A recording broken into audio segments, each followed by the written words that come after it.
Amis ennemis, je retrousse mes manches, bonsoir. On a eu un petit souci technique indépendant de notre volonté, vous connaissez la formule. Bienvenue pour le 3e épisode de la seconde saison de Tribun, la reine.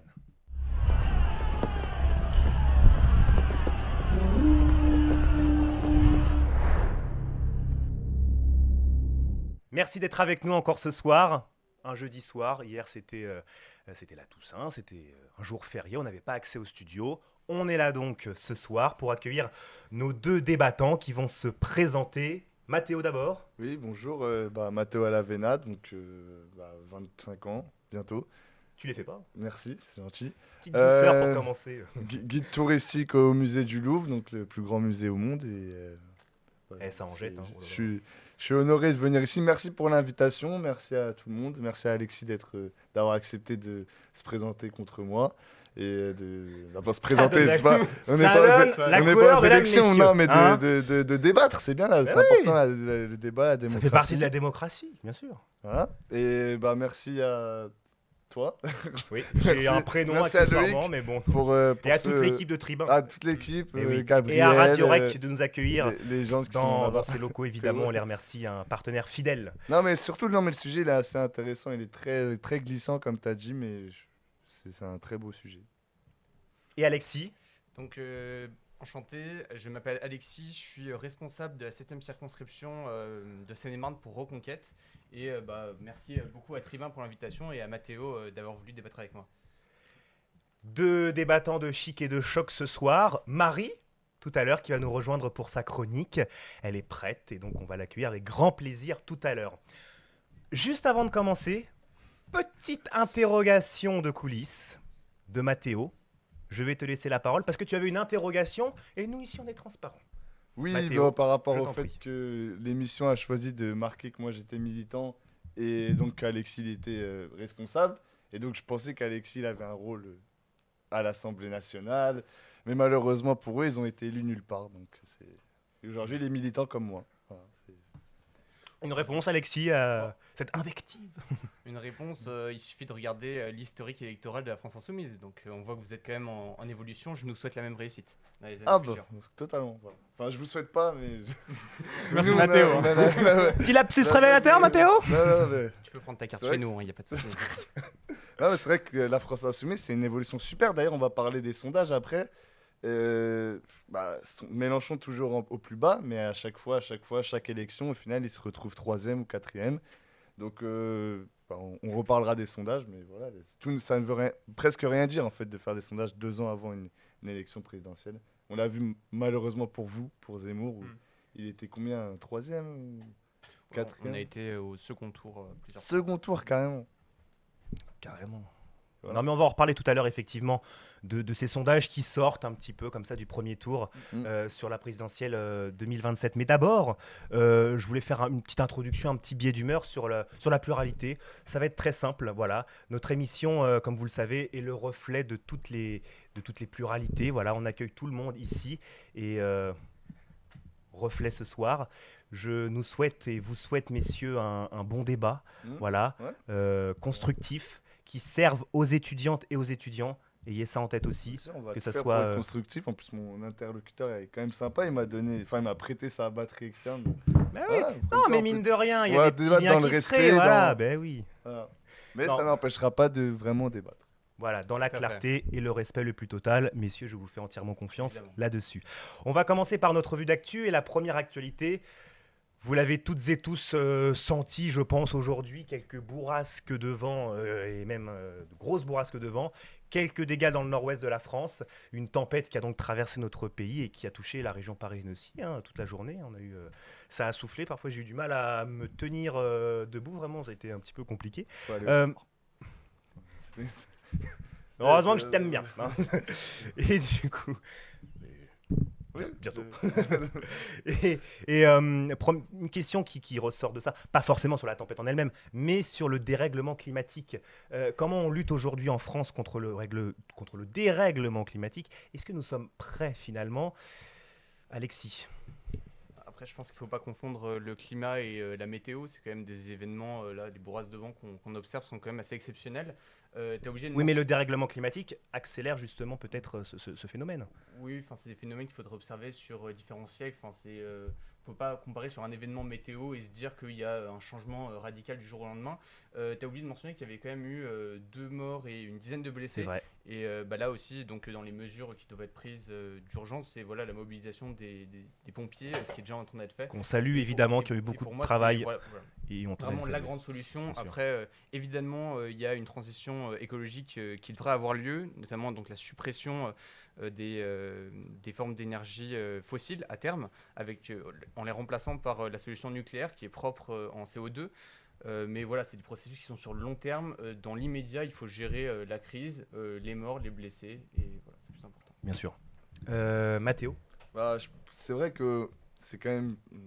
Ce genre d'événement arrive quand même tous les ans. Donc, est-ce qu'on peut mettre ça sur le dos du dérèglement climatique? Ça serait un peu compliqué. Après, ça n'empêche qu'il y a cette question du dérèglement climatique qui, effectivement, est super importante. Et même au niveau. C'est pas seulement au niveau français, c'est au niveau mondial. Donc, bah, par exemple, mon interlocuteur qui est avec Reconquête, vous êtes quand même plutôt contre l'immigration. Il faut s'imaginer que dans les années à venir, avec le dérèglement climatique, l'immigration sera de plus en plus, de plus en plus, de C'est plus en vrai. plus importante. Et donc, cette question, tout est en lien et il faudrait vraiment, c'est quelque chose de très urgent à régler. Après, quelle solution? Je pense que malheureusement, avec un gouvernement libéral qui laisse à peu près toutes les entreprises se développer sur notre, sur notre terrain, soit sur notre pays, sans avoir une vision écologique, euh, c'est ça en fait, c'est ça qui manque, une vision écologique à long terme.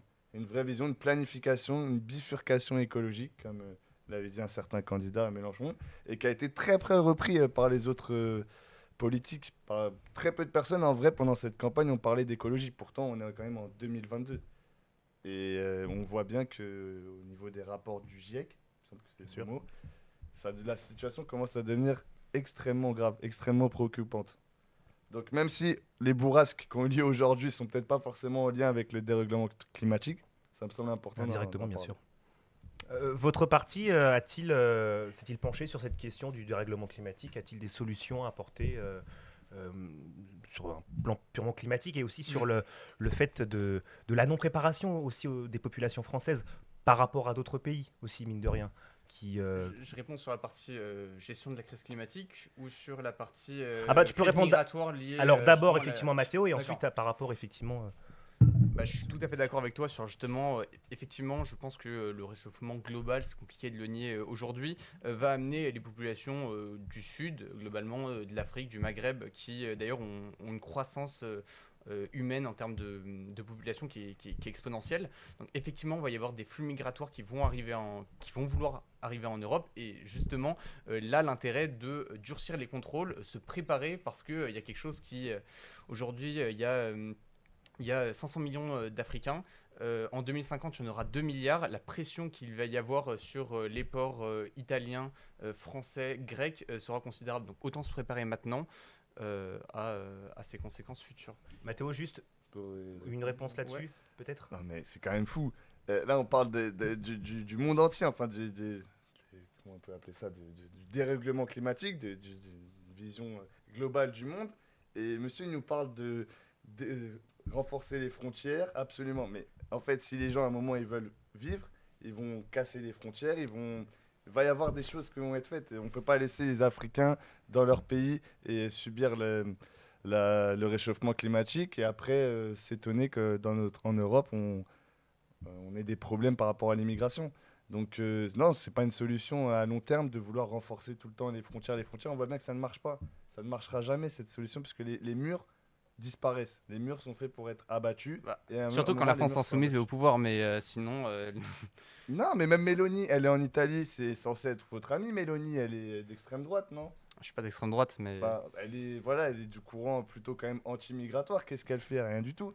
Elle a du mal. parce qu'elle a la pression de la Commission européenne qui la Évidemment. tient financièrement. Aussi. Mais c'est Mais une même- décision européenne. De toute Oui, façon, mais la qu'est-ce question qu'elle des flux pourrait migratoires. faire? Elle laisserait les gens mourir dans la mer Mais Méditerranée? pas du tout, il y a plein de solutions. On pourrait notamment apporter l'aide de la France avec la Marine nationale qui est extrêmement compétente et proposer une reconduite aux frontières. Alors évidemment, secourir les bateaux. Tous les jours?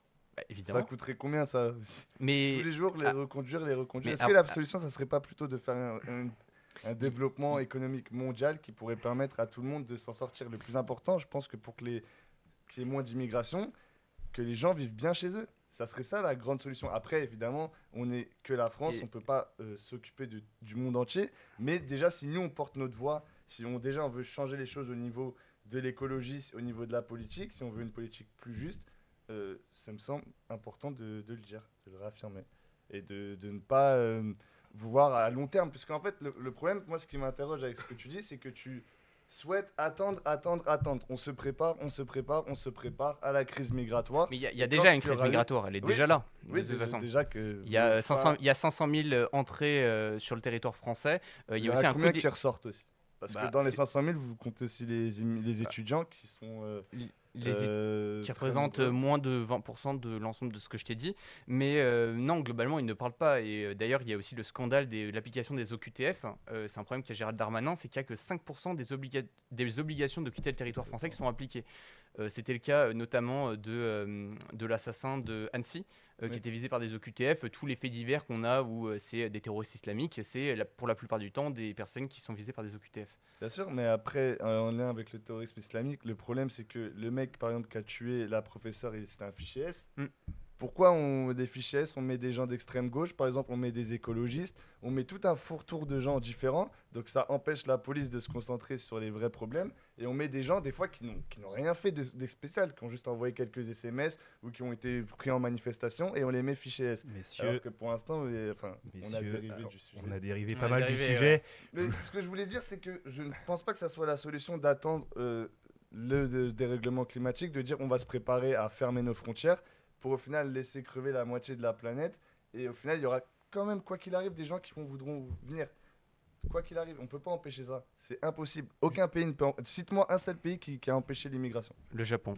Le Japon. Mais il y a des immigrés au Japon. Il y a des immigrés. Extrêmement Dire que peu, et c'est des cadres supérieurs qui les viennent Chinois, pour l'immigration de Il y a travail. une énorme communauté chinoise au Japon. C'est ça que les gens oublient. En Asie, l'Europe est très très loin d'être la terre qui a le plus d'immigrés. Si je vous parle de pays en Asie, mais vous allez voir Mais que...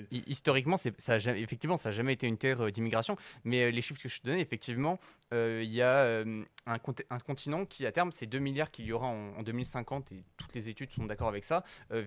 Quand elles viendront toutes en même temps en Europe, tu auras un problème C'est civilisationnel. vrai, mais c'est très Les, intéressant ce que tu les dis. rues, les paysages, tout va changer. Après, moi, au niveau du terme civilisationnel, bon, je pense que n'y a jamais eu de guerre de civilisation. Je pense que ça, on pourra y Un grand revenir après. désaccord. Mais pour revenir sur, justement, en lien avec l'Afrique, pourquoi il y a autant de monde qui... Enfin, comment on appelle ça? La croissance démographique. La croissance démographique, souvent, elle est en lien avec la pauvreté. On l'a bien vu en Europe au 19e siècle, il y a eu une inversion de la courbe démographique. Au début, il y avait autant de naissances que de morts. Puis après, avec le développement de l'Europe, on a eu beaucoup plus de naissances et moins de mortalité infantile. Et avec le développement de l'Europe, avec le développement des pays, on a vu que la courbe s'est stagnée. Qu'il y a eu une stagnation en fait de la croissance de fertilité. Par exemple, en Allemagne, le pays le plus riche d'Europe, il y a très peu de naissances. Pourquoi? Parce que on a compris que petit à petit, les gens dans un mode de vie plus riche, ils font beaucoup moins d'enfants et ils se préoccupent de d'autres choses et ils font beaucoup moins d'enfants. Donc si en Afrique, il y avait un meilleur développement, il y aurait moins de... Mais justement, là, tu vas dans mon sens. Je ne sais pas si tu es d'accord avec le terme de grand remplacement, mais effectivement, ce que tu dis, les femmes occidentales enfin les femmes françaises de souche, donc de souche, j'entends les deux parents qui sont français, font en moyenne 1,7 enfants par femme. Quand les femmes immigrées qui ont deux parents qui ne sont pas nés en France, on est entre 3 et 4. Donc effectivement, il y a une inversion démographique qui est en train de se faire, mais tu vas dans mon sens là-dessus. Enfin, donc tu es d'accord avec les grands remplaçants? Moi, personnellement, je suis d'accord avec le mot créolisation, dans le sens qu'on va tous à un moment se mélanger. Donc ça me pose pas de problème s'il y a des mélanges. Mais c'est un remplacement de population. Oui. Non? Pourquoi? Parce que votre enfant, il sera toujours... vous pourrez l'appeler comme vous voulez, vous pourrez lui donner la culture que vous voulez. C'est quoi le remplacement de population? C'est le remplacement de couleur de peau. On va se recentrer une nouvelle fois sur le débat, messieurs. Je voulais parler de la question climatique et de la gestion de la crise climatique. Est-ce que ton parti a travaillé sur ces questions-là? Le parti que soutient Matteo a mine de rien travaillé aussi sur ces questions-là, à apporter des solutions, voilà, qu'on partage ou pas. Est-ce que ton parti a apporté des solutions sur la crise climatique et sur aussi la prévention vis-à-vis des populations? Après, ce que je te disais, c'est effectivement au long terme, le changement d'énergie, passer sur du nucléaire parce que tu n'as plus la contrainte. Alors déjà, la dépendance vis-à-vis des pays du Golfe qui ne sont pas toujours démocratiques par rapport aux énergies fossiles, par rapport à la Russie aussi avec le gaz russe qui a déclenché une inflation en Europe. Donc premier point pour les années à venir. Et après, dans l'immédiat, voilà, c'est de toute façon comment lutter contre un ouragan ou un tsunami ou ce que tu veux. C'est des catastrophes naturelles qui sont compliquées à contrer. Après, on n'est pas dans une situation comme au Japon où eux ont des protocoles d'urgence, etc., qui sont bien prévus à l'avance. Mathéo, une dernière réaction avant de passer à...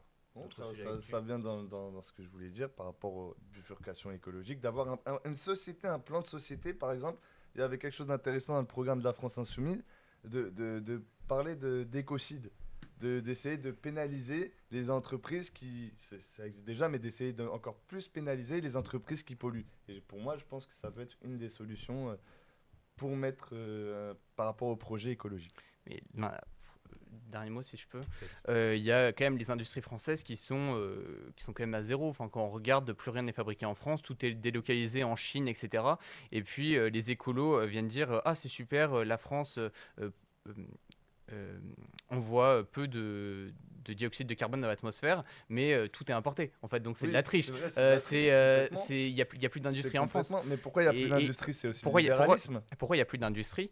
Parce que les normes et les pressions, alors notamment pour l'agriculture, on n'est plus sur l'industrie, mais les normes qui pèsent sur les agriculteurs, qui sont d'ailleurs en voie de disparition, sont beaucoup trop élevées. C'est-à-dire qu'aujourd'hui, pour faire pousser des tomates, il faut un nombre de règles extrêmement strictes, et on triche, on les fait venir d'Europe de l'Est bourrés de pesticides, et on les achète moins cher. C'est vrai que c'est pas mieux. Mais comme je dis, le problème c'est le manque de vision écologique au sein des gouvernements. Tous les gouvernements qui se sont succédés, d'ailleurs, cette question elle est très très peu mise en évidence. C'est d'ailleurs très bien que tu en reparles. À chaque fois on parle souvent de l'immigration, des problèmes liés aux immigrés. On oublie cette question, mais un jour on va se la prendre en pleine tête et on verra que les immigrés ne sont pas à cause de tous les problèmes. Et pour revenir à la délocalisation des entreprises, on ne va pas me dire que le libéralisme n'a pas un lien avec ça. Dans les années 80, le néolibéralisme a cassé complètement... Mais pourquoi? Parce que la politique fiscale est beaucoup trop grande. Parce que les entreprises sont taxées sur leurs bénéfices, sont taxées sur leur production, et donc c'est beaucoup plus intéressant d'aller produire en Chine, etc., à l'abri des regards et sans fiscalité, et ensuite faire importer. Après, on pourrait aussi... Parce que un des grands fantasmes de la France Insoumise, c'est de taxer... Un des grands fantasmes de la France Insoumise, c'est de taxer Bernard Arnault pour résoudre tous les problèmes du monde. Donc, effectivement, si on commence à taxer les grandes fortunes, si on taxe les entreprises françaises qui produisent de l'emploi et des revenus pour la France, effectivement, on les fait fuir. On les délocalise, on les envoie en Asie et on perd. Fonctionner nous avons l'un des meilleurs systèmes de santé au monde. Qui est défaillant quand même. Qui est défaillant avec en ce moment, avec le Covid, oui. Pas le président qui est en place, mais on reste quand même sur la base qu'on a un des meilleurs systèmes de santé au monde. On avait un des meilleurs systèmes de santé au monde. Ça commence à être cassé, mais ça reste quand même que ce système, il tient la route grâce aux impôts, grâce notamment aux taxes. Sans taxes, on ne peut pas vivre. Sans taxes, il n'y a plus d'État. Il y a plus de... Même aux États-Unis, ils taxent. Il n'y a pas qu'en France qu'on taxe. Il faut arrêter. Ça, c'est un grand fantasme de la droite libérale. C'est le pays le plus taxé au monde. Hein. Oui, l'un des pays. Mais pourtant, non, le pays le plus taxé au monde. C'est quand même l'un des pays où il y a aussi beaucoup de millionnaires. Je n'allais pas dire le plus de millionnaires. Et il y a beaucoup de pauvres aussi. Beaucoup de pauvres, mais peut-être moins que dans d'autres pays où il n'y a pas de taxes. Il y a en tout cas, comme je le dis, un des meilleurs systèmes de santé de base en France. Et ça, c'est quand même lié aux taxes. Oui, mais tu feras Dernier mot avant de faire un point peut-être sur le live. Ok. Moi, je fais juste un dernier point sur... Là, on est écouté essentiellement par des étudiants et il y a aussi beaucoup de familles de la classe moyenne qui se rendent compte que effectivement, la pression de la fiscalité, alors pas pour les étudiants parce qu'ils ne travaillent pas encore pour beaucoup, mais la pression de la fiscalité est telle que c'est le français moyen qui s'appauvrit. Et ça, c'est indéniable. Donc, je pense qu'il y a une pression fiscale qui est trop grande, notamment l'écart entre le salaire net et le salaire brut. C'est-à-dire que le salaire brut est trop haut pour les entreprises qui font faillite en France parce qu'elles n'arrivent plus à tirer de bénéfices. Et le salaire net est trop faible pour le salarié. Donc, il y a possibilité de réduire justement sur ses cotisations sociales. Après, réduire comment? Effectivement, il y a peut-être des économies à faire sur quelque chose. Sur quoi? Sur par exemple le coût de l'immigration, sur l'AME, l'aide médicale d'État, Mais qui si coûte on 1 milliard. redévie une troisième fois, je voudrais juste faire un Toujours tout l'immigration, petit de toute point façon, pour eux, sur ça le sera toujours live, l'immigration la faute peut-être. de Non. Théo, est-ce qu'on a des petits points sur le live? Rien du tout pour l'instant. Je reviendrai vers toi quand on aura Très bien. des nouvelles. On va juste passer à la seconde actualité avec une question à la fin. 1 minute chacun, vous devrez D'accord. répondre à une question et puis il y aura un sondage qui sera Oula. donné sur Oui. nos viewers qui pourront répondre avec joie. Cette seconde thématique d'actualité concerne l'élection présidentielle de 2027. Voilà. Et les sondages qui commencent à fourmiller un petit peu. On voit Marine Le Pen qui caracole en tête, entre 31 et 33%. Derrière, on a Édouard Philippe qui semble être désigné comme le candidat de la majorité présidentielle autour de 25%. Jean-Luc Mélenchon qui se maintient autour des 15%. Et puis derrière, Éric Zemmour autour de 6,5%. Et puis après, c'est un petit peu la décadence au niveau des partis traditionnels qui sont à peine de 3%. Une réaction sur ces sondages à 3 ans et demi de l'élection, mais bon. 14%, je pense que Mélenchon n'a jamais été aussi haut dans les sondages 2 ans avant l'élection. Parce qu'il faut se rappeler que Mélenchon, il y a 5 ans, il était derrière Roussel même dans les sondages. On a bien vu à quoi ça menait. Je crois qu'il était même derrière presque Hidalgo. Mais, bon, mais non, j'en prends pas trop compte. 14%, parce qu'il y a un bloc solide derrière Mélenchon, malgré ses déclarations qui ont été mal interprétées, ou même de mon côté, je ne suis pas forcément d'accord avec tout ce qu'il dit, avec certaines personnes de la France Insoumise, sur les questions israélo-palestiniennes, sur la question du terrorisme. Voilà, on n'est pas tous d'accord. Dans cette même famille politique, on n'est pas d'accord entre nous. Et je parle pas que de la NUPES, je parle même à l'intérieur de la France Insoumise. Oui. Mais il y a quand même un bloc qui reste autour de Mélenchon, parce qu'il représente ce contre quoi on veut se combattre, c'est-à-dire le racisme, et aussi l'abus de richesse. Alexis, une réaction sur ces sondages et sur ce que vient de dire Mathéo? Réaction sur les sondages? Oui, et sur ce que vient de dire Mathéo. Réaction sur les sondages, c'est pas très étonnant. On sait le score qu'a fait Marine Le Pen aux élections législatives, qui a été une grande surprise. Donc c'est logique qu'elle réunisse autour d'elle la droite patriote, si je puis dire, enfin l'ensemble des patriotes. Mélenchon, effectivement, Mélenchon est très haut dans les sondages, mais il a réussi à faire l'union de la gauche. Au final, on voit que la NUPES est en train d'exploser et Mélenchon est en train de récupérer le pactole électoral. Je ne suis pas sûr que les récentes déclarations de Mélenchon ont fait polémique. Je pense notamment donc, sur le conflit israélo-palestinien ou même sur les émeutes, sur le fait qu'il ait refusé d'appeler au calme pendant les émeutes et même appelé plus ou moins à l'insurrection. Je suis pas sûr que ça soit une erreur de sa part. Je pense que c'est une stratégie électorale qui est très bien ciblée. Il drague depuis à peu près 2019 quand il a fait la marche du CCIF. Il drague l'électorat islamo-gauchiste. Donc Pourquoi islamo-gauchiste? Tu peux dire musulman. Pourquoi non, parce que j'inclus dans gauchiste aussi tous les lobbies LGBT, transgenres, non-binaires, etc. Les LGBT sont des islamo-gauchistes. Mais ils font islamo-gauchiste, il y a 2 mots dedans, donc c'est une alliance entre les deux. C'est le but du mot. Oui, ça s'appelle vouloir faire une élection. Oui, tout le monde drague un électorat. Tout le monde drague un électorat. Macron, il a dragué aussi les immigrés quand il a dit les Sénégalais, les Français, tout le monde drague. Oui, mais ce que je veux dire, c'est que Mélenchon drague ceux qui crient Allah Akbar sur la place de la République et ceux qui créent 730 millions d'euros de dégâts pendant les émeutes, qui brûlent des mairies, qui enfoncent avec une voiture la maison d'un maire. C'est son électorat. Mais dans ce cas-là, je peux dire que Éric Zemmour, il essaie de draguer les racistes, il essaye de draguer les pétainistes, les gens qui sont nostalgiques d'une France où des juifs ont été gazés. Il est juif, donc c'est un peu compliqué quand même. Il est actuellement à Jérusalem, il est juif, je vois pas le rapport avec Pétain. Il a quand même dit lui-même que Pétain a sauvé les juifs. Donc en tant que juif, il l'a dit lui-même. Tout le monde a vu. On reprend des propos qui ont 15 ans. C'était à 5 ans, c'était pas il y a 15 ans. Il y avait Léa Salamé, elle a la même tête aujourd'hui. Faut arrêter. On reprend des propos qui ont 15 ans dans un débat historique. Et je dis pas qu'il est nostalgique non plus à fond d'Hitler, exactement, mais je dis qu'il drague une partie dans son électorat de gens extrêmes. C'est ça. une partie de racisme, Non, de je vois fascisme. pas ce Sur le sondage en lui-même, est-ce que vous pensez que qu'il est fiable. est-ce qu'il est fiable, bien sûr? Est-ce que à 2 ans et demi d'une élection, 3 ans et demi, on peut estimer qu'au vu de la situation actuelle, on peut donner fiabilité à ce sondage? Non, je pense que ça n'a aucun intérêt de faire un sondage comme ça. De toute façon, 2 ans et demi avant l'élection, on a bien vu ce que ça peut donner. Exemple, août 2021, on a Valérie Pécresse qui est donnée gagnante au second tour face à Emmanuel Macron. Au final, elle finit en dessous de la barre des 5%. C'est comme François Fillon en 2016. Après, François Fillon, il était à 20% quand même. Donc, bon, on était plus proche de, Oui, bien sûr, de mais la enfin. victoire. Mais oui, quand on est dans la marge d'erreur, etc. Il y avait Mais- une autoroute devant lui, hein. On se rappelle à la sortie de la primaire de 2016, tout le monde le voyait président sans aucune contestation.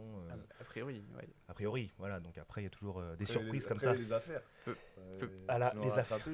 Peut y avoir des surprises, peut y avoir des affaires, et puis peut y avoir des candidats qu'on ne soupçonne pas. C'est pas une évidence que Marine Le Pen se représente, c'est pas une évidence que Jean-Luc Mélenchon soit candidat en 2027, c'est pas une évidence qu'Éric Zemmour soit le candidat. On a comme tête de liste Marion Maréchal qui conduira les européennes. Donc j'imagine, venant du bureau exécutif, que si elle fait un gros score et qu'elle a une inertie avec elle, ce serait plus cohérent qu'elle soit la candidate en 2027. Mathéo.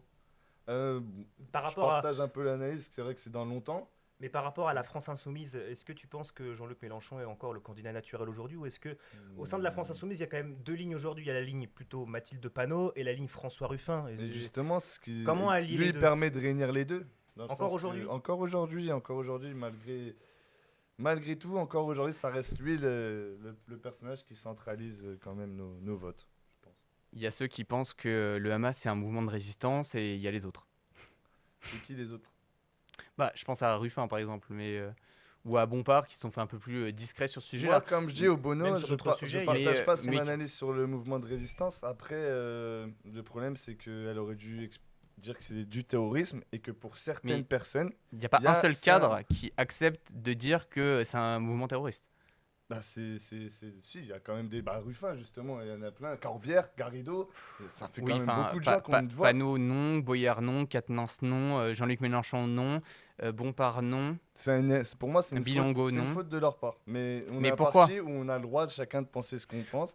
Je suis pas sûr que vous, c'est pareil pour. Ah bah nous on qualifie évidemment de mouvement Non, terroriste mais Hamas. est-ce que y a par pas de exemple, souci. si Eric Zemmour fait une erreur, vous serez capable de le dire publiquement? Je ne suis pas sûr. il y a Nous, pas de on a sectarisme, beaucoup hein. critiqué la LFI sur la démocratie dans la LFI.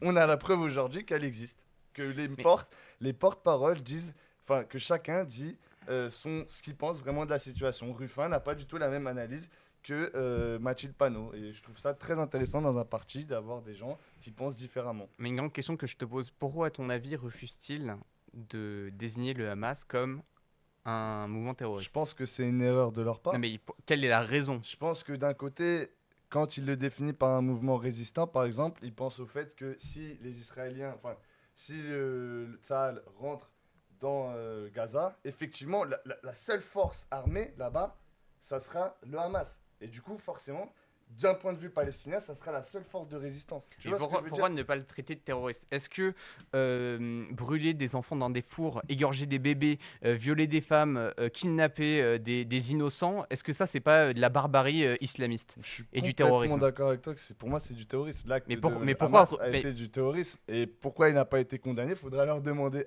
à Non, eux-mêmes mais aussi. tu vois quand même l'ambiguïté dans ce que je te dis de la drague de l'électorat des banlieues. Tu vois un peu le Non, rapprochement. mais- Sur d'autres sujets, par exemple, est-ce que, parce que là on parle beaucoup d'un seul et même sujet, mais sur d'autres sujets, par exemple, est-ce que on ressent ces 2 lignes au sein de la France insoumise? Oui, complètement. Comme je te dis, moi je suis plutôt de la ligne qui dit que c'est du terrorisme et du. Non, mais sur d'autres sujets, je veux dire sur des sujets économiques, sur des sur sujets, d'autres voilà, sujets. sur.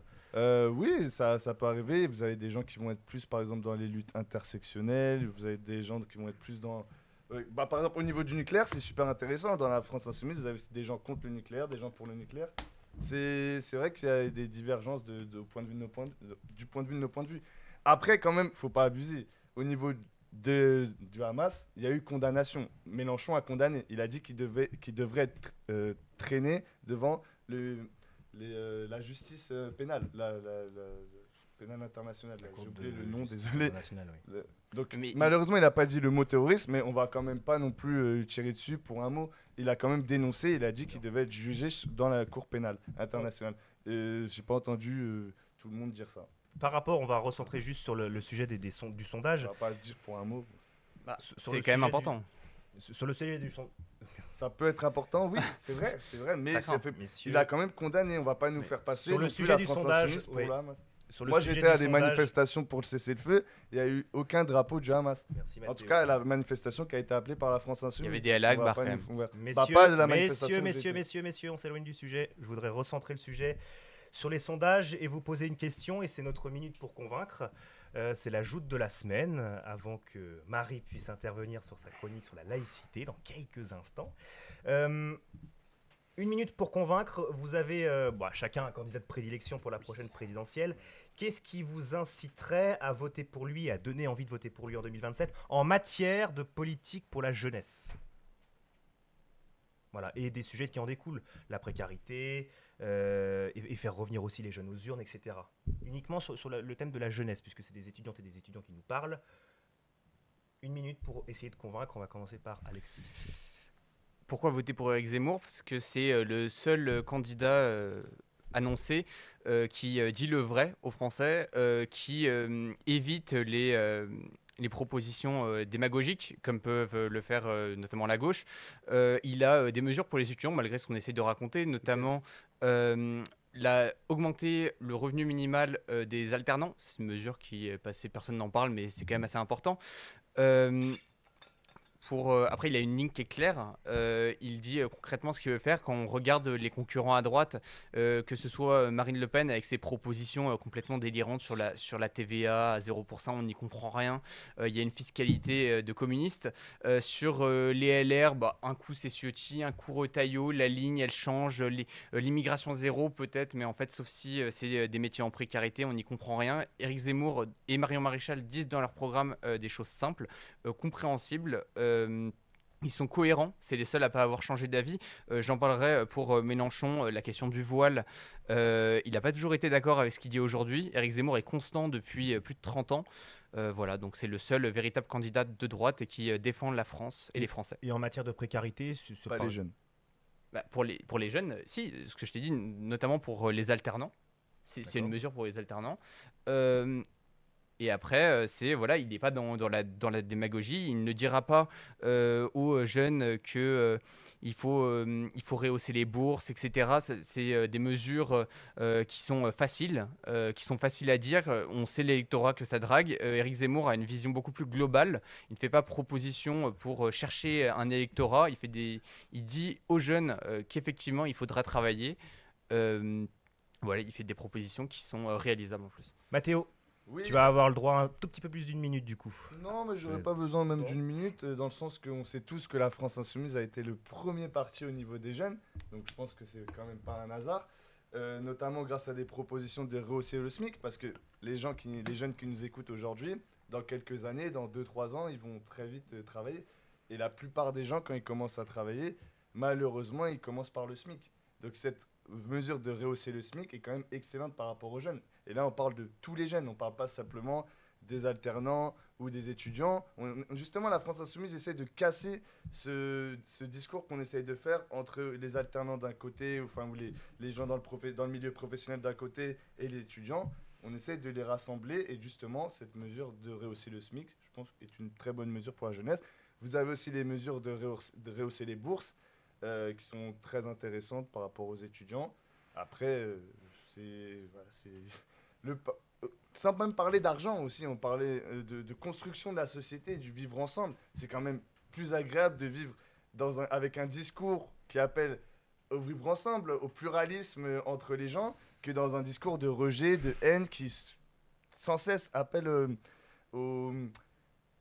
à la haine, voilà, au rejet de l'autre. Sur le live, bien sûr. Sur le live, on réagit. Sondage donc lancé et réponse à la fin de l'émission. Vous avez tout le temps d'y répondre. Ma chère Marie, c'est à toi. Voilà. Générique, évidemment, pour honorer Marie quand même.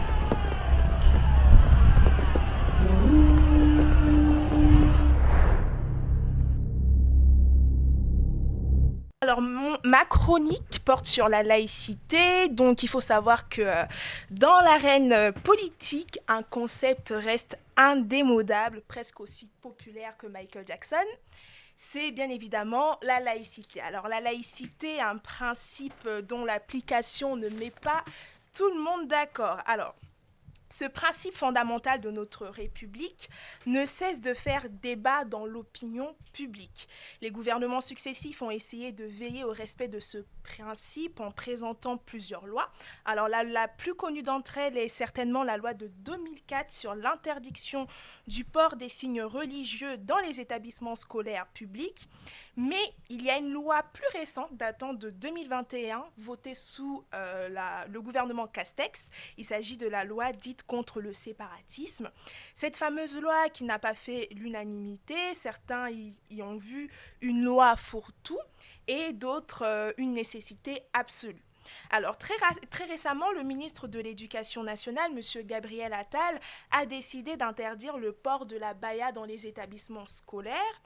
Cette mesure a ravivé, encore une fois, les discussions autour de la laïcité, alors que le nombre de signalements sur l'atteinte à la laïcité dans le milieu scolaire ne cesse d'augmenter. Alors, donc, si certains considèrent que ce vêtement comme une menace pour la République, pour d'autres, cette décision du ministre de l'Éducation s'avère anticonstitutionnelle. Alors, pour conclure, le débat autour de la laïcité n'est pas clos.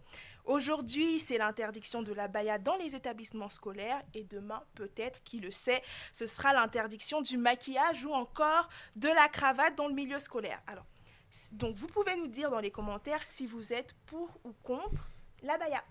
Le port de la baya dans le milieu scolaire. Voilà. Belle introduction. Merci Marie pour cette belle chronique. Merci. Et on va donc, belle passerelle pour notre second sujet de la soirée, notre second débat. Uniquement donc placé sur le signe de la laïcité. Pardon, Non, je demande que tu restes avec nous. Oui, non, je pense que je reste avec vous. Je parle. Comme tu veux en soi. Non. Elle reste? Ah ouais, Oui, elle peut rester évidemment. Ah, je peux rester. Bien sûr, mais bien sûr. Ok. Tu es à la maison. Ok, ça marche. Je vais juste rappeler effectivement la définition de la laïcité selon le site même du gouvernement. La laïcité est un principe républicain qui garantit la liberté de manifester ses croyances ou ses convictions dans les limites du respect de l'ordre public. Elle implique ainsi la neutralité de l'État et impose l'égalité de tous les citoyens devant la loi sans distinction de religion ou de conviction. Ce principe a pour texte fondateur la loi de séparation de l'Église et de l'État de 1905. Le Conseil constitutionnel a énoncé plusieurs éléments résultant du principe de laïcité, à la fois le respect de toutes les croyances et l'égalité de tous les citoyens devant la loi sans distinction de religion, la garantie du libre exercice des cultes, la neutralité donc de l'État et l'absence de culte officiel et la rémunération du clergé. Suite à ce qu'a dit Marie et à cette introduction, quelle est votre définition de la laïcité, chers messieurs? Mathéo. La laïcité, c'est quelque chose qui... Je voudrais revenir quand même sur ça, comme je l'ai dit aussi au début, c'est un très beau sujet. Et c'est aussi un sujet quand même qui est commun à tous. Je pense que dans cette élection, pour le coup, tous les partis vraiment... Enfin, dans l'élection présidentielle d'il y a un an, tous les partis ont voulu utiliser cette question. Et je pense que cette question, par contre, personne ne l'a reniée. Dans le sens que personne n'est opposé à la laïcité, puisque c'est ça c'est une des colonnes de notre République, en fait, la laïcité. Comme tu l'as rappelé avec du gouvernement, la définition du gouvernement sur la laïcité, c'est ce qui permet de rendre tout le monde commun, toutes les religions, qu'importe les croyances, tout le monde a le droit de croire en un Dieu, tout le monde a le droit de croire en quelque chose.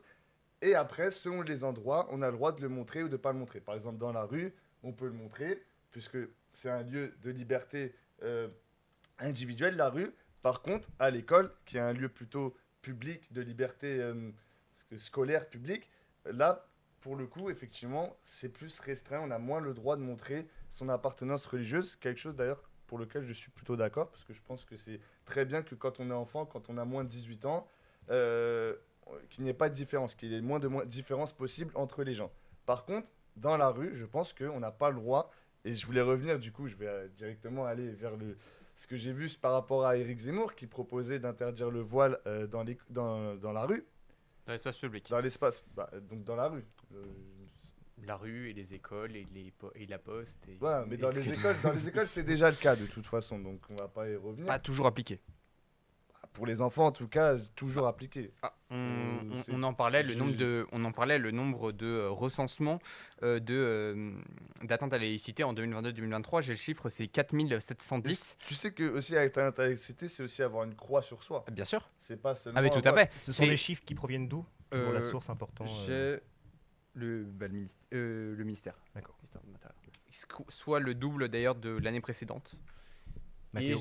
Pour revenir en tout cas à l'espace public dans la rue, comment comptez-vous faire pour interdire ça? C'est impossible. Littéralement, dans aucun autre pays du monde, il y a cette loi. On serait le premier pays liberticide alors qu'on est censé être le pays de la liberté. Alexis. Alors je vais répondre à ta question, mais d'abord sur l'abaya, parce que tu as dit que tu étais donc pour la discrétion religieuse pour l'école. Est-ce que tu es d'accord avec Jean-Luc Mélenchon, Manuel Bompard, Mathilde Panot, Boyer, etc., toute la clique de la France Insoumise, pour dire que l'abaya n'est pas une tenue religieuse? Pour moi, c'est plus une tenue culturelle, effectivement. Et donc, en ce sens-là, est-ce que tu es d'accord avec la décision de Gabriel Attal d'interdire l'abaya à l'école? Non, pas totalement. Pas complètement. Dans le sens que je considère que si on parle d'une abaya, sans le voile, évidemment, je le répète, c'est une tenue culturelle. Pour moi, c'est plus quelque chose de culturel. J'ai noté quelque chose d'intéressant dans les réactions de Jean-Luc Mélenchon qui accusait Gabriel Attal d'être islamophobe et de vouloir créer une forme de guerre de religion inutile. Est-ce que tu es d'accord avec ces déclarations-là? Je pense qu'il essaye surtout de faire passer sur ce sujet pour faire oublier d'autres sujets plus économiques, plus sociétals. D'accord, ok, intéressant. C'est pas un débat qui...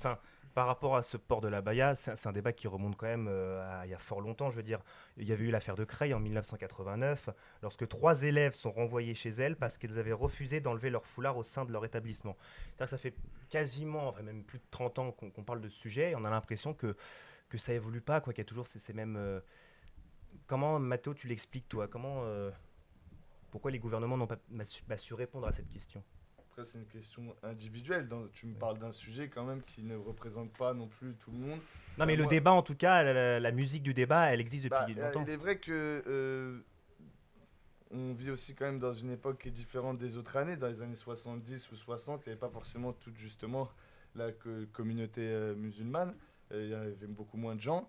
Et il y a aussi un retour du religieux. C'est vrai qu'il y a un retour du religieux, ça je ne veux pas le nier. Mais moi personnellement, ça ne me dérange pas d'en parler. Je suis complètement pas religieux. Le retour du religieux, ça dépend. Les églises n'ont jamais été aussi désertes qu'elles le sont aujourd'hui. J'imagine que les synagogues, c'est à peu près la même chose. Pas pour... on le voit bien avec le conflit israélo-palestinien, qu'il y a quand même un retour de la défense à fond du pays d'Israël. Oui, mais c'est culturel, c'est pas culturel. Parce que le territoire d'Israël est le seul pays juif. Il y a quand même un lien, on ne peut pas mettre de côté la religion dans ce genre de conflit. Mais pour revenir... Restons sur la laïcité à la française. Oui, il y a un retour malheureusement du religieux, c'est pour ça que c'est aussi qu'il y a ce type de problème, c'est vrai. Mais aussi, il y a un retour, de l'autre côté il y a un retour du religieux, et un retour aussi un peu de la xénophobie. Donc forcément, vous avez ces deux tendances qui se choquent. Il y avait quelque chose d'intéressant dans ta définition, je la connaissais pas, qui parlait dans la limite de l'espace public, quelque chose comme ça. Moi, j'ai une définition de la laïcité au sens... Dans les limites du respect de l'ordre public. Voilà. Pour être exact. Donc moi, j'ai une définition au sens philosophique qui dit que la laïcité, c'est la construction intellectuelle tendant à empêcher l'emprise de toute confession sur la société, ce qui a pour conséquence de proscrire l'imposition d'une religion civile par le politique, tout en renvoyant les affaires spirituelles à la sphère privée. Et donc c'est dans cette vision de la laïcité à la française que s'inscrit le programme d'Éric Zemmour et de Marion Maréchal. Et de ce fait, on est, comme tu l'as dit, pour l'interdiction du port du voile, tout comme la kippa d'ailleurs. Enfin, la kippa aussi. On inclut tout, nous, on est pas de différence de traitement. Bah, tant mieux. Même si pas de différence de traitement, vous dites qu'on est un pays judéo-chrétien. Mais ça, c'est notre histoire. Donc quand les Juifs se sont fait expulser au XIVe siècle de France, c'était vachement judéo-chrétien pendant la Seconde Guerre mondiale, mais même tout au long de notre histoire, l'affaire Dreyfus, c'était très judéo-chrétien là. Et là, on parle de conflits qui ont un siècle ou plus. Tu me parles d'histoire. Effectivement, je vais parler d'un conflit qui a un siècle. Tu me parles d'histoire de France. Et quand je te dis le 14e siècle, le 19e siècle, tu me dis que c'était... Mais tu vois quand même l'héritage dans à la fois nos lois, dans nos rapports avec les femmes, même sur le territoire. Regarde le nombre d'églises, Notre-Dame. Ce qui me dérange avec le mot judéo-chrétien, je veux bien qu'on dise que la France a un héritage chrétien. Ça, c'est complètement vrai. Mais quand on met judéo-chrétien, ça veut dire qu'on essaye de mettre de l'autre côté les musulmans. Qu'en gros, les juifs et les chrétiens ont toujours été ensemble, ont toujours vécu ensemble en France, bien comme il fallait, pendant que les méchants musulmans sont arrivés. Mais il y a C'est toujours- exactement il y a- ça il y a- l'utilisation de ce mot judéo-chrétien. Il y a toujours C'est une grosse le but. communauté juive en France. Il y a qu'à regarder aujourd'hui. Alors, c'est de moins en moins vrai parce que les juifs fuient la France parce que le climat est tendu. On voit l'hypercachère, etc. Mohamed Merah, on les citera pas tous. Oui. Donc, la plupart fuient en Israël pour se réfugier parce que c'est trop dangereux d'être en France. On est toujours le pays d'Europe qui a le plus de juifs. Oui, la plus grande communauté juive.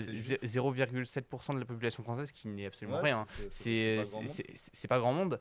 Donc si, judéo-chrétien, même dans l'histoire, ça a toujours été un des pays. Non, je suis désolé, quand Saint-Louis il demandait aux juifs de porter la rouelle, vous savez ce que c'est que la rouelle? Oui. C'est un insigne qui vous montre que vous êtes différent des autres. Ah, comment on peut faire société? C'est impossible. Quand on interdit par exemple aux gens de travailler dans des métiers manuels et qu'on leur demande de travailler dans la banque ou de faire autre chose. Parce que C'est là, du racisme. Mais, non, Ah, mais, enfin, bon, ce mais serait évidemment, un après, point. c'est revoir l'histoire d'hier avec l'œil d'aujourd'hui. On peut faire ça pour plein de choses. Bah, Mais là, tu me cites uniquement les bas, mais il y a aussi eu des hauts. quel haut? Bah, cite-moi un premier ministre juif par exemple dans l'histoire de France. Cite-moi par exemple, je sais pas, dis-moi un premier ministre Un paquet encore aujourd'hui. de Louis XIV par exemple. Cite-moi un haut fonctionnaire juif à l'époque. Je t'avoue, j'ai pas la culture nécessaire là pour te citer C'est des pas que ministres de t'as pas Louis la culture, XIV. je pense que tu as la culture, c'est juste qu'il n'y en avait pas. Parce que c'était un pays qui n'a jamais été judéo-chrétien, c'est un pays où les juifs avaient toujours Il été... y en a eu sous la détestés. 3ème République, il y en a eu sous la 4ème République. Oui, mais là tu me parles d'un Euh, moment où il y a eu des luttes qui ont été faites pour qu'il y en ait justement. Enfin, c'était avant la 3ème République, c'était. Si on parle de la Troisième République, il y a l'affaire Dreyfus en pleine Troisième République, donc ça... C'est pas un très bon exemple au niveau de tolérance. Mais envers ça faisait pas du notre, tout, ça faisait pas du communauté. tout l'unanimité l'affaire Dreyfus au total. Donc, Bah, il y a eu quand même au début, c'est quand même l'armée qui La- accuse un juif d'être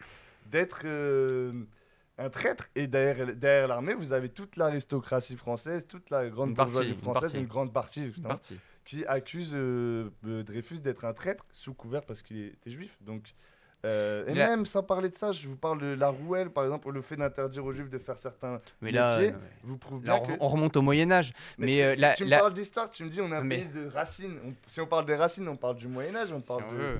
Bah, c'est quoi les racines d'un pays dans Ah, ce mais- cas-là?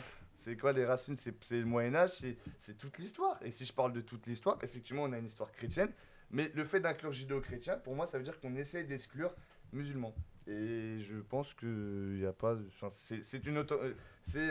on emploie ce mot pour justement voilà, catégoriser les musulmans, ils viennent d'arriver, ils sont pas de notre culture. Mais je Bah, suis désolé, les Juifs ont toujours été présents en Occident et en Europe, c'est indéniable. mais il y avait Et la, aussi et- des et la, musulmans et aussi, la grande même au différence, Moyen-Âge. et le fait qu'à mon avis, j'arrive pas à en citer, et toi aussi, c'est parce qu'ils appliquaient la discrétion religieuse. C'est-à-dire que la France, dans sa laïcité à la française, a imposé aux Juifs la discrétion religieuse, leur a demandé d'adapter leurs pratiques de leur foi et de leur religion à la française, et de ce fait-là, c'est pour ça qu'ils étaient complètement invisibles. C'est pour ça que dans la rue, on ne croise très très peu, ou alors dans certains quartiers, des personnes avec des kippas. Par contre, des voiles, il suffit d'aller à Noisy-le-Grand ou à Champs-sur-Marne là-bas pour en trouver. C'est ça aussi, c'est que les Juifs font cet effort qu'ont fait d'ailleurs les Chinois, qu'ont fait les Portugais, qu'ont fait toutes les vagues d'immigration Alors, précédentes. Non, on ne fera pas penser ça parce que si vous allez dans le Marais, par exemple, le quartier juif, rue des Rosiers, vous allez voir les gens habillés à la manière juive, à la manière orthodoxe.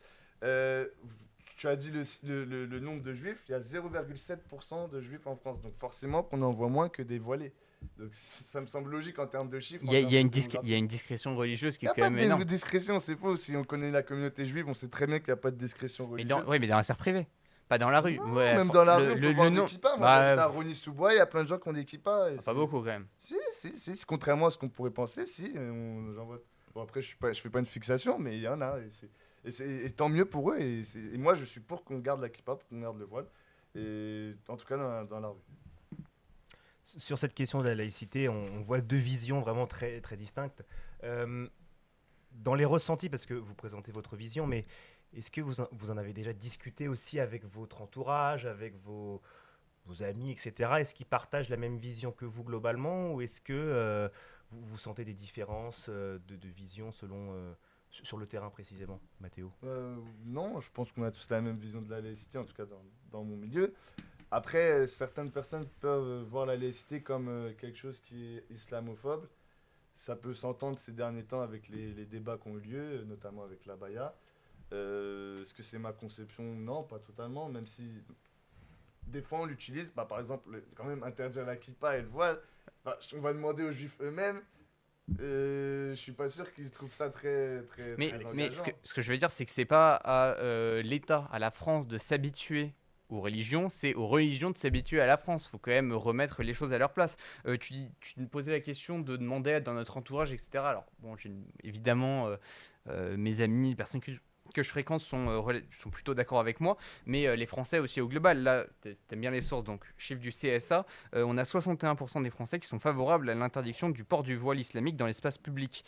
Pour l'abaya, on était monté à 8 Français sur 10, donc on voit qu'il y a quand même une majorité des Français qui sont pour. Et pour quelle raison? Parce que regarde le bruit que ça a fait l'abaya, regarde le nombre de contestations, etc.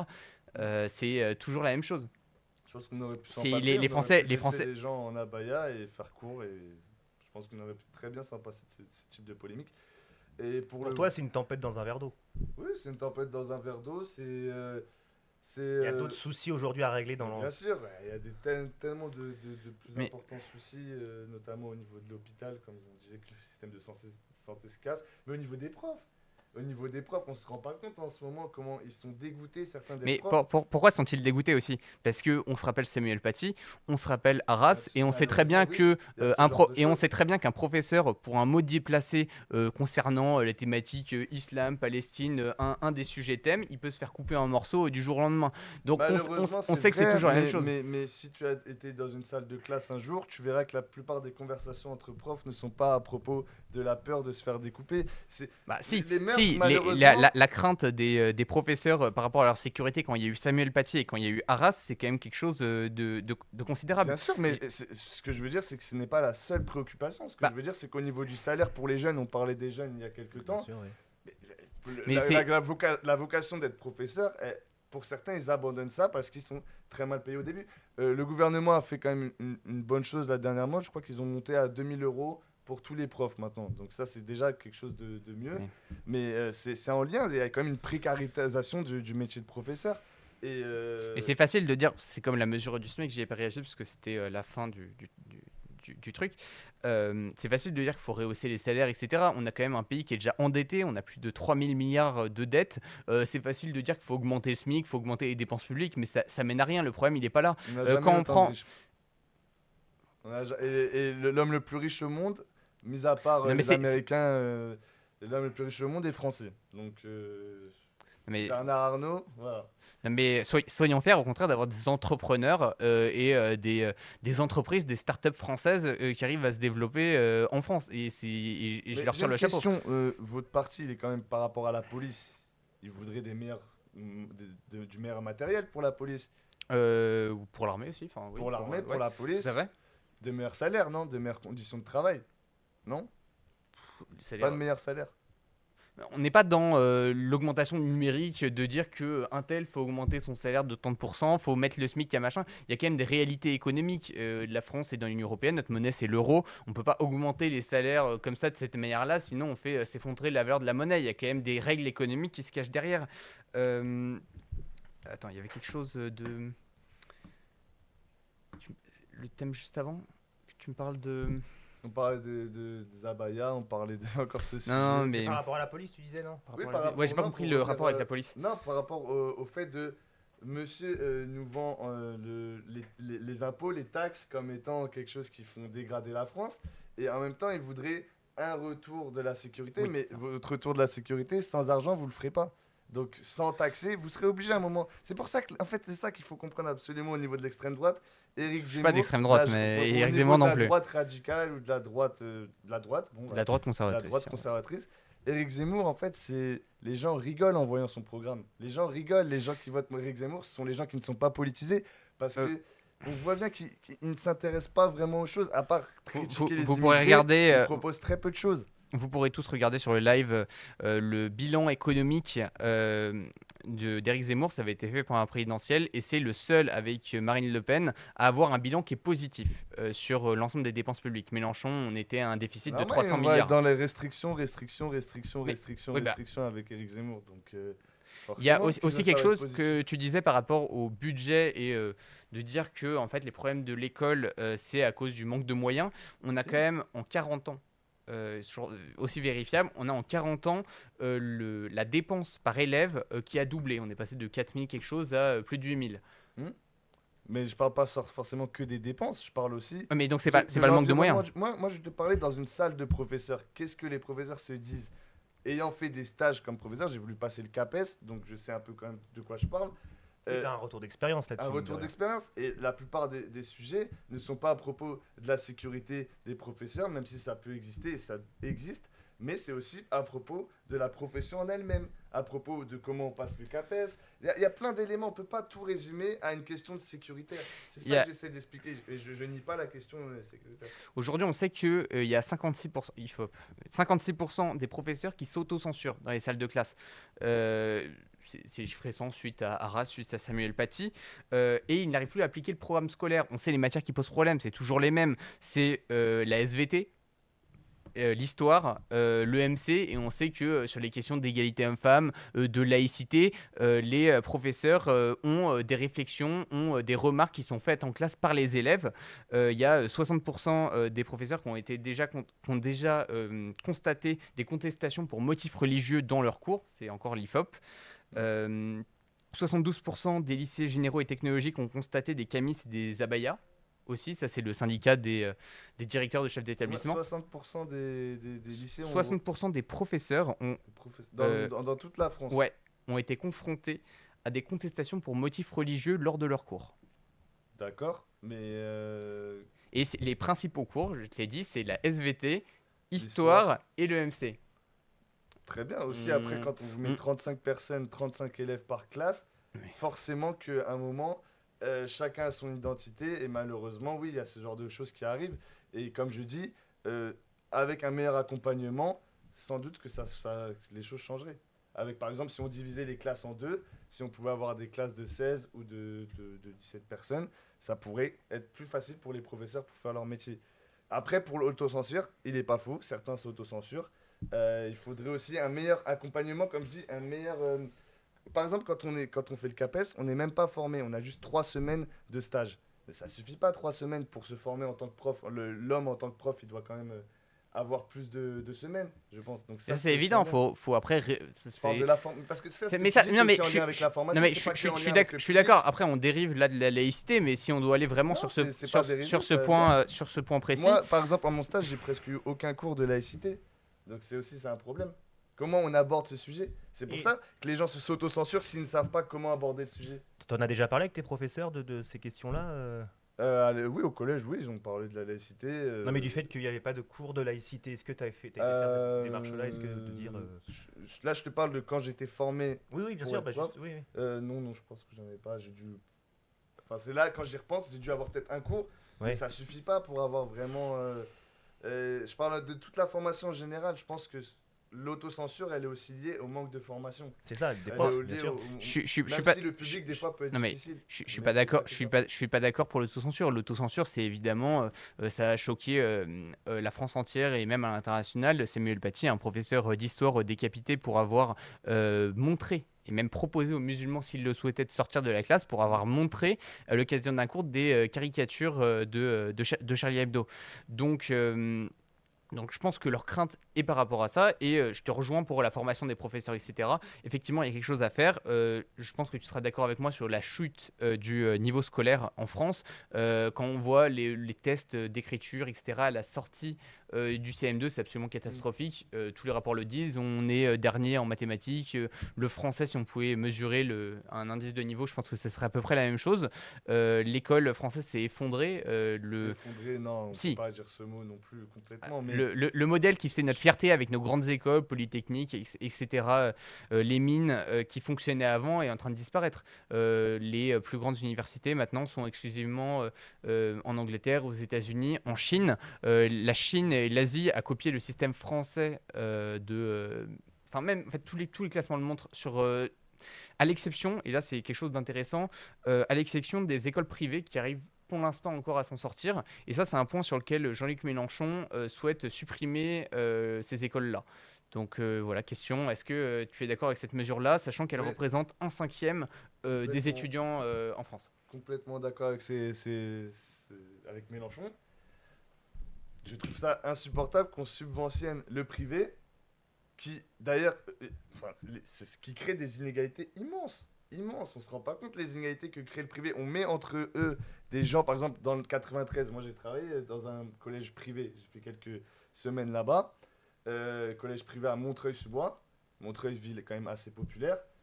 J'avais la plupart des gens qui étaient dans ce collège-là, c'était parce que leurs parents étaient classe moyenne ou classe moyenne sup et qui voulaient pas mettre leur enfant avec des gens des classes populaires. Et oui, mais ça crée un problème parce qu'au final, après on dit que le niveau chute, mais c'est normal si les enfants des écoles publiques qui ont les parents qui peuvent le plus les aider, les mettre finalement dans le privé, ça fausse complètement le rapport entre privé et public. Oui, mais est-ce que c'est pas justement l'école publique de répondre à ça? Ah oui, mais c'est ce que je dis au niveau des... C'est pour ça que je parlais aussi au niveau de... Pas forcément de la faute des parents, ils mettent leurs enfants dans les écoles privées parce que... Parce que c'est le seul endroit où ils peuvent être instruits correctement et de manière véritablement laïque. Parce qu'il n'y a pas de voile et il n'y a pas d'abaya dans les écoles. Les collèges privés sont laïques. Quand je rentrais au collège Fidélis à Montreuil et que je voyais la Vierge Marie à l'entrée du collège, c'était vachement laïque. Qu'il y avait une croix à côté du tableau, c'était laïque. Écoute. Il y a des écoles juives, il y a des écoles musulmanes. On va pas nous parler de laïcité. Écoute, quand même, là pour le coup, l'école publique, c'est vraiment le tenant de la laïcité comparé à ces écoles. Écoute, de manière franchement paradoxale, c'est mon cas, j'ai été scolarisé au collège et au lycée dans du privé catholique et j'ai reçu un enseignement laïque. Parce que la laïcité n'est pas... Parce qu'on impose ça, parce que la République a imposé ça. Parce que la laïcité n'est pas effective dans les écoles publiques. Non, non, pas du tout. Nous, en tout cas, il y avait un aumônier à Montreuil, là où j'étais enseigné. Il y avait un aumônier. Par contre, quand j'étais il y a une discrétion au collège religieuse. Privé, à Jean Massé, à Fontenay-sous-Bois, j'ai jamais vu quelqu'un avec un voile dans l'école. À l'extérieur de l'école, oui, mais dans l'école, non. Faut arrêter de croire que tout partout c'est n'importe quoi, que tout le monde va imposer sa religion. Non, c'est effectivement le problème, c'est que comme la phrase le dit, un arbre qui tombe va faire plus de bruit que toute une forêt qui pousse. Donc effectivement que quand on va dans un quartier, t'étais la retrouvé où celle-là? Tout le monde la connaît, c'est pas. C'est la première fois que je l'entends. Moi aussi. Ah oui? Non mais Non mais faut arrêter de croire que c'est la guerre civile et que tout le monde va imposer sa religion. Moi d'ailleurs je suis le premier à être contre ceux qui veulent venir à l'école en voile et je suis de la France Insoumise. Donc les gens qui vont me regarder vont se dire c'est ça la France Insoumise? Oui, c'est ça aussi la France Insoumise. Faut pas oublier qu'on est quand même de base d'une famille laïque. La laïcité ça vient de la gauche de base, ça n'oublie jamais. À droite, je suis pas sûr qu'à l'époque, dans les années 1900, ils étaient là. Mais justement, et tu penses toujours que la gauche est porteur de ce combat-là? Je pense qu'on doit continuer à être le plus porteur possible. Je pense que justement, la gauche n'est plus laïque. Enfin, en tout cas, la gauche, Jean-Luc Mélenchon, LFI. Je te cite Jean-Luc Mélenchon en 2010. Le voile est une pratique répugnante et obscène. Il réduit la femme à son statut de proie sexuelle que l'on doit dérober au regard de l'homme. 2015. Le voile est un stigmate. 2019. Marche du CCIF, dissous depuis d'ailleurs car officine islamiste. Œuvrant contre la République. Et ensuite s'enchaînent les virages islamo-gauchistes dont je te parlais tout à l'heure, le clientélisme électoral qui saute aux yeux de tout le monde. Donc il y a quand même un revirement de Jean-Luc Mélenchon qui est quand même passé du bon sénateur socialiste qui a fait 30 ans au Sénat à Jean-Luc Mélenchon qui est pour le voile, qui est pour l'abaya et qui est contre la laïcité. Mais qu'est-ce que c'est pour le voile Le Jean-Luc change beaucoup d'avis quand même. Dans une vie, on change tous. C'est normal, on évolue. Pour des raisons électorales quand même. Pas forcément. La laïcité, il l'a oublié. Toi, tu as toujours partagé la même vision sur la laïcité, par exemple, ou tu as évolué? Toi, personnellement. Moi je suis jeune quand même. Non, mais la laïcité, il l'a oublié quand même. Moi, j'ai toujours la même qu'on doit tous être égaux, que dans la rue, on peut être différent, mais à l'école, je pense que la meilleure des choses, c'est qu'on soit pareil. Quand on est enfant, quand on a moins de 18 ans, avant d'avoir sa propre conscience religieuse ou politique. Après, dans la rue, pourrais jamais faire le commissaire de qui doit porter quoi. Mais je pense qu'on a une femme à côté de nous, ça serait intéressant si qu'elle expose son point de vue par rapport à la laïcité. En plus, elle a fait un très beau Ouais. speech. Marie. Bah, je suis un peu. Alors, on m'entend ou pas? Du coup, là, je pense que c'est bon. Bah, je suis un petit peu d'accord avec toi, Mathéo. Effectivement, je trouve pas que la meilleure solution serait d'interdire le port de signes religieux, que ce soit le voile, la kippa, dans la rue ou autre. Mais je pense que, bien évidemment, à l'école, il faut que tout le monde soit pareil. Donc, il faut que personne, enfin, les étudiants, enfin, pas les étudiants, plutôt les élèves essayent de ne pas montrer sa religion parce que ça peut effectivement avoir de l'influence sur les autres, etc. Donc je pense que c'est important qu'à l'école, qu'on soit tous pareils, mais qu'à l'extérieur, que ce soit dans la rue par exemple, on peut montrer qu'on est, musulman, chrétien. Moi, j'ai pas de problème avec ça, mais c'est vrai qu'à l'école, pour moi, c'est important de respecter ce principe-là. L'uniforme à l'école, on en a parlé aussi. Mm. Est-ce que ça serait une solution pour Ça peut être une solution par rapport à la laïcité, mais aussi pour lutter contre les tout. inégalités? Évidemment. Je pose juste cette question-là.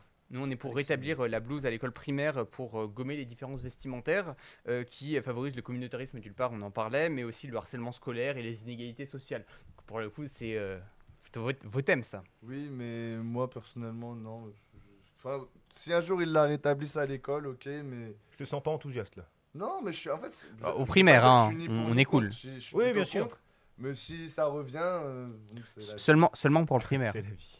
Non, mais c'est vraiment pas un sujet qui Comme je vous l'ai dit, c'était très intéressant que tu parles de l'écologie parce que c'est vraiment le sujet important. Je suis désolé. Mais Je vais pas le t'as invité sur le mais- mauvais plateau, non, mais là. oui, non, mais c'est vrai.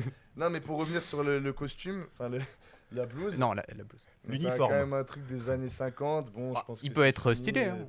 Oui, ça On peut- peut on être peut en stylé, faire un ça- nouveau. Ça peut être bien, ça peut être joli. Ça... Comment tu l'imaginerais toi, Made in France, en nouvel plus. uniforme? Made in France. Bah, Comment tu le customiserais toi? Je sais pas, comme lui. En bleu, Oh, merci. un costume.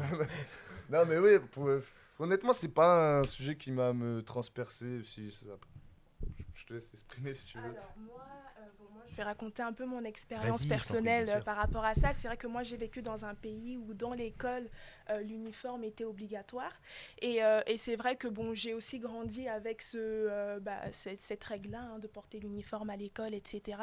Et moi je pense que, en tout cas personnellement, après c'est vrai que j'ai pas forcément réfléchi à la question, mais je trouve que je trouvais que c'était plutôt intéressant parce qu'en fait il n'y avait pas vraiment de distinction sociale. En fait, tout le monde était pareil et donc il y avait moins de risques, par exemple, d'harcèlement ou d'harcèlement, etc. Donc je pense que l'uniforme peut être une bonne idée. Après, encore une fois, je n'ai pas vraiment réfléchi à la question, mais c'est vrai qu'étant donné que j'ai vécu et que j'ai porté des uniformes dans ma vie, moi je suis plutôt pour, en fait, finalement. Mathéo, oui. Oui, une pour réaction. rajouter, je pense pas que ça va gommer les inégalités sociales. Je pense qu'il y en aura toujours. Ah oui, mais Je en tout pense cas, dans que l'école, Même ça dans- ne sera pas Le visible. oui. ça sera peut-être pas visible, pas forcément au niveau des chaussures par exemple. Je pense que ça pourrait être C'est vrai. visible dans des petits détails comme ça. Et puis l'harcèlement, il existera toujours, même avec les costumes malheureusement. Enfin toujours. On espère que non, mais Alexis, Alors, ouais. profitons du on sait, là, il y a eu beaucoup de de sujets de polémiques, etc., avec des élèves des suicides, etc. Donc, c'est aussi, je pense, une manière de réduire ce nombre de cas dramatiques. Et donc, faut pas s'en priver. Enfin, c'est une bonne. Je pense bonne pas que, solution. malheureusement, je pense pas que les élèves qui se suicident, ça soit lié que avec les habits. Je pense Oui, que mais quand il y a un harcèlement en ligne, par exemple, C'est un vecteur de, ça- c'est un vecteur de moins. on s'est tous déjà fait vanner sur une paire de chaussures qu'on portait, on n'en est pas mort. Hein. Enfin, genre, c'est pas. Oui, mais franchement, les vannes sur les habits sont pas les pires. Après, oui. Par rapport au je veux pas parler communautarisme pour ceux aussi, ça éviterait de voir du monde arriver en abaya et en camis. Oui, bah après, de toute façon, ça a été interdit maintenant. Donc, Ça a été interdit, c'est juste. Donc voilà, maintenant c'est interdit, donc C'est juste. il y aura plus ce type d'apparition. Ouais, je pense qu'on peut éviter, même sans le costume, d'être avec une tenue Oui, il y religieuse. a d'autres formes, il faut lutter contre, mais c'est vrai que moi je considère que c'est vrai que Non, le pas ça. sondage, Vas-y. pardon. Non, vas-y.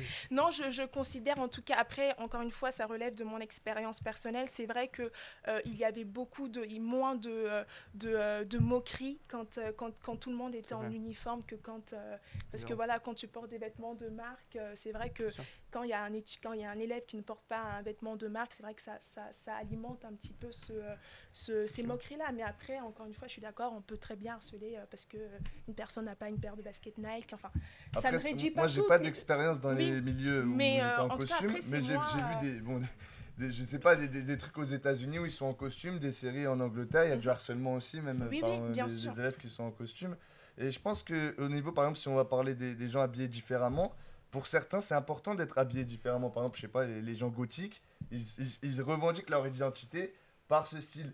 Et je me verrais pas leur interdire d'avoir ce style.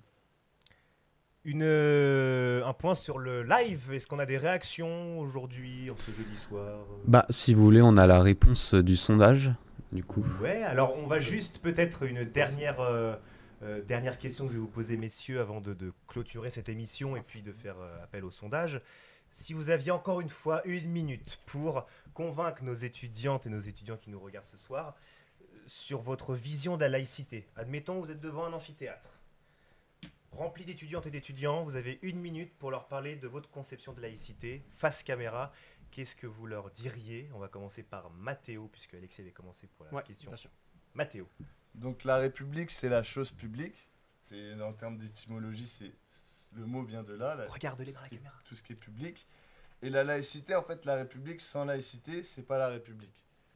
On a besoin de quelque chose qui nous permette d'une entité qui nous permette d'assumer nos croyances, d'assumer nos émotions, nos opinions. Et je pense que là, se représenter par exemple avec une kippa ou avec un voile dans la rue, nous montre la diversité du monde et je vois pas l'intérêt de l'interdire. Pour moi, je pense que la laïcité, c'est justement une kippa, une femme voilée ensemble et quelqu'un qui n'est pas voilé, justement, quelqu'un qui est athée ou même pas athée, qui n'est pas religieux. Voilà, je pense que c'est ça la vraie laïcité, c'est des visages différents dans la rue et je vois pas l'intérêt d'y remédier. Alexis, face caméra. La laïcité, c'est la discrétion avant tout. La religion est une liberté qui s'exerce dans la sphère privée uniquement. Dans l'espace public, la religion se fait discrète et se pratique dans des espaces dédiés à son culte. La laïcité, c'est avant tout un outil de paix. C'est la garantie de la liberté religieuse pour tout le monde. C'est le seul rempart contre la communautarisation de la société française. Aujourd'hui, cette laïcité a failli dans les écoles. On a 56% des jeunes musulmans qui estiment que Samuel Paty a eu tort de montrer les caricatures car cela constituait une provocation inutile. On a 65% des lycéens musulmans qui pensent que la charia est plus importante que les lois de la République. L'école a failli à son devoir. Il y a possibilité d'y remédier, évidemment, ne soyons pas fatalistes. Mais voilà, se rappeler de ce qu'est vraiment la laïcité, ça passe par cette discrétion religieuse qui doit s'imposer partout. Pas de différence, école, dans la rue. Il faut une discrétion absolument totale. Juste, merci messieurs. On va laisser quelques instants à nos viewers pour répondre à cette dernière joute. Ça me laisse le temps pour moi de vous remercier, chers messieurs, d'avoir participé à ce débat. Merci à Marie pour cette très belle chronique, comme d'habitude. Merci à toutes les équipes de Tribun, à toutes les équipes de Radio Rec aussi, évidemment, fidèles partenaires qui nous permettent d'avoir ce studio flambant neuf, d'ailleurs, pour un petit backstage. Vous pouvez nous retrouver sur nos réseaux sociaux, très importants aussi, les réseaux sociaux, Instagram, le majeur, mais aussi TikTok pour des Reels. Enfin voilà, on a pas mal de réseaux sociaux, donc n'hésitez pas à y aller, on communiquera fortement là-dessus. C'était un débat où j'étais un petit peu en retrait, peut-être un peu plus que d'habitude, mais j'ai vraiment voulu laisser la parole à nos deux débattants pleinement, sans parasites, sans les parasiter. De questions? De quoi donc? Il y a Des pas de questions question des du viewers. chat. Apparemment, il n'y a pas de question de viewer, donc mon cher Théo. Très Il peu peut-être. y a Amanda qui a dit qualité incroyable. Voilà. Ah, avec merci, deux points. Amanda. Merci Amanda, qu'on salue évidemment. Et voilà, j'ai voulu me mettre en retrait pour vous laisser pleinement débattre. Voilà, ça évite les parasites, ça évite donc voilà. Mais on a le résultat du sondage si oui, tu veux. les deux sondages. ça, on peut le Vas-y, je t'en faire. prie, mon cher ami. Alors c'était très serré jusqu'à la toute fin. Oh là là.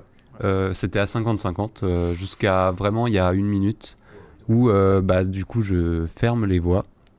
Et donc, la Starac. qui a été La le métro plus qui arrive. convaincant? Eh bien, c'est Mathéo avec 55% des voix. Alors sur le premier sondage ou le second? Non, sur le premier, c'était Ok. Voilà. Et sur le second, on a eu quelques petits Bah, retours c'était déjà. le même, c'était qui était le plus convaincant en soi, D'accord, donc ok. tout le monde a Mathéo, répondu tu as ça. été élu, ça a été serré quand même, hein, Oui, c'est serré, je 55-45. pense que Élu tribun de la semaine, mon cher Après, Mathéo. j'étais peut-être pas en climat favorable. Non, climat en tout cas neutre, en ma Oui, qualité de oui, présentateur, moi je suis resté Oui. le Mais plus neutre, neutre c'est une possible. serpillière. Et justement, Mais je vous dis vraiment, Voilà. C'était acquis, je me donc, permettrai pas. Non, justement, neutre possible, le plus Neutre. neutre possible pour vous laisser débattre. C'était très important. Merci à toutes et à tous. Le Conseil du Sage aussi sur YouTube. N'hésitez pas à suivre cette émission. Elle arrive, elle est formidable avec des experts qui débunkent les émissions live. À très vite. Salut.